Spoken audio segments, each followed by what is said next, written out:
Hi hello नमस्कार. रात्रीचा time आहे. आमची जेवणं वगैरे सगळे झाले आणि तृषाला घेऊन मी ते बाहेर आले होते आपल्या अंगणामध्ये. फार छान थंडी पडली आहे कारण संक्रांतीचे दिवस चालू आहे आणि उद्या भोगी, परवा दिवशी संक्रांत आहे. तर मिलनसोबत मार्केटला गेली होती. गावामध्ये रंगीबिरंगी पतंग बघून तिनेही तिच्यासाठी एक पतंग घेऊन आली आणि लहान लेकरं म्हटल्यावरती घर घाण करणारच. इकडे खाऊ तिकडे खाऊ, इकडे टॉईज तिकडे टॉईज, इकडचा पिलो तिकडे तिकडचा पिलो इकडे, हेच चालू असतं तिचं. झोपण्याआधी सगळं क्लीन केलं ना तर छान रिलॅक्स झोप लागते. उद्या भोगी आहे म्हटलं एखादी साडी काढून ठेवावी भोगीला घालण्यासाठी. इतर टायमाला तर ड्रेसच वेअर केलेला असतो आपण घरामध्ये. सणासुदीला मला साडी घालायला आवडती, इतर टायमाला मी नाही शक्यतो घालत, पण सणासुदीला घालते.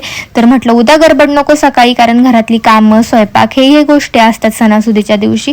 त्याच्यामुळे आत्ताच मी ती तयारी करून ठेवते. यातल्या बऱ्यापैकी साड्या माझ्या आईच्या आहेत डेली वेअरच्या, ज्या मी तिची आठवण म्हणून आणलेली आहे. सणासुदीला तर तिची फार आठवण येते, त्याच्यामुळे मोस्टली तिच्याच साड्या वेअर करत असते. तर यातली एखादी साडी मी आता काढणार आहे उद्या घालण्यासाठी. त्याच्यामुळे त्याच्यावरचा ब्लाऊज परकर सगळं व्यवस्थित ठेवल्यावरती गडबड होत नाही.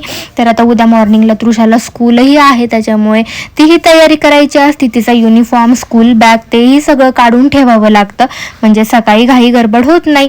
तर असं काहीशी रोज तयारी असते. आणि रात्र झाली आहे, दिवसाचा एंड झालेला आहे. श्री स्वामी समर्थ, जय जय स्वामी समर्थ. उद्या भेटूयात भोगीच्या मिनी ब्लॉगमध्ये. बाय.